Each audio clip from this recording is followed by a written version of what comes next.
এই তো বন্ধুরা দেখতে পারছেন আমার খামারের ঘাসের জমি। অনেক ঘাস, অনেক মাশাল্লাহ বলতে হয়। ঘাস দেখলে আল্লাহর দান, যে কোনো জিনিস আল্লাহর দানের জিনিস দেখলে ওদের সবাই মাশাল্লাহ বলবেন। এটা হলো প্রথম মুসলমানের একটা দিক। এ দেখুন ঘাস, এগুলো নিরাই খাওয়াম। এটা আমাদের শশা জমি, শশা বুনছি, এগুলো নিরাই খাওয়াম। এগুলো খাওয়াইলে প্রচুর পরিমাণে দুধ হয়, বুঝছেন। আমি কিছুদিন ধরে ক্যামেরার সামনে আসি না, কারণ আছে আমার চেহারাটা খুব বাজে হয়ে গেছে এই রোদে কাজ করে। আর শরীরে অনবরত ঘামে, এবং কি তার সাথে ময়লা আবর্জনা। দেখুন আমার হাতের চেহারা কি দেখছেন, দেখুন আমার ড্রেসের চেহারা কি। এই তো আমি একজন কৃষক হয়ে গেছি, কে বলবে আমি ছাত্র। আর গাভীর মুখে তো কাঁচা ঘাস দিতেই হবে, কারণ একটা কথা আছে না, গাভীর মুখে কাঁচা ঘাস, দুধ বুঝে নিবেন 12 মাস, সে একটা কথা। এখন তো আচার খাইছিলাম, 50 টাকার আচার খেয়ে সারছিলাম প্রায়। সবাই একটু করে কমেন্ট করবেন, কমেন্ট করলে বাদে মনে একটু শান্তি লাগে যে না, আমার ভিডিও দেখে আপনাদের ভালো লাগছে।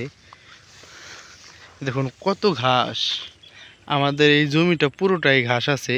এই পুরো ঘাসই কাইটা আমাদের গরুকে খাওয়ানো হবে। কিন্তু ধানের যে একটা কাজ আছে, ধান কাটা, ধান আবার মেশিন দিয়ে ভাঙানো, ধান শুকানো, তার সাথে খড় বা খের যেটাকে বলেন ওইগুলো পরিষ্কার করা, ওইখানে সংরক্ষণ করা, অনেক ধরনের কাজ।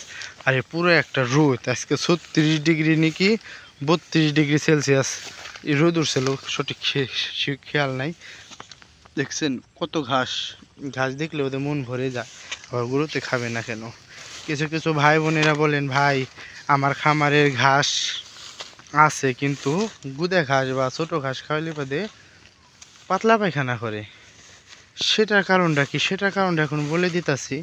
আপনাদের খামারের গরুকে লিভার একটু সমস্যা আছে, আহামরি সমস্যা না যে আবার গরুটা বিক্রি করে ফেলবেন, ওই করবেন কীটনাশক করে এই যে লিভার টনিক আর জিঙ্ক খাওয়াই দিন, দেখেন ঠিক হয়ে গেছে। এখানে বাঙ্গি হয়েছে, শিয়াল মামার বাঙ্গি খাইছে আর বাঙ্গি জ্বালাইছে। একটু পাট দেখতে পাচ্ছেন, সব জমি সবই ঘাস। আর এই তো জাংলার নিচে অনেক ঘাস, অনেক, এগুলো ঘাস কেটে সব খাওয়াবো আর কিছুদিন পর।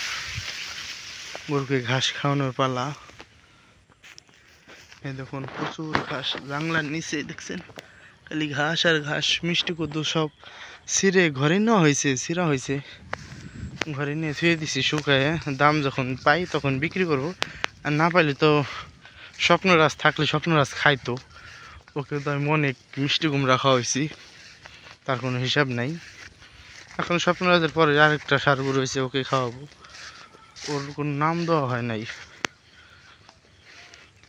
এই দেখুন এগুলো হলো এই যে কি বলে এটাকে, পটল।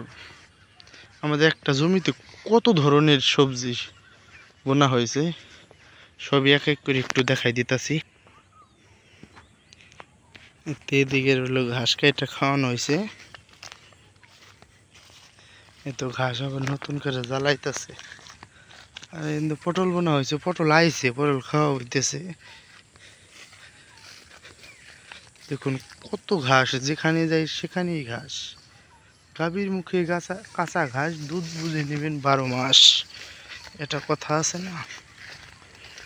তা আপনাদের সাথে একটু শেয়ার করলাম। সবাই আমার ভিডিওটা দেখার জন্য অসংখ্য অসংখ্য ধন্যবাদ। এবং কি আমার ভিডিওটা একটু ভালো লাগলে একটু শেয়ার করে দিবেন, আর সাথে একটু কমেন্ট করবেন। দেখুন কত ঘাস, ঘাস পাড়াই যাইতেছে, ঘাস আমার গরুর পেটে যাবে। তো এটা হলো ডিনের আতাইলে ঘাস যেটাকে বলে, প্রচুর ঘাস হয়েছে, প্রচুর। সবাই ভালো থাকবেন, সুস্থ থাকবেন। আসসালামু আলাইকুম।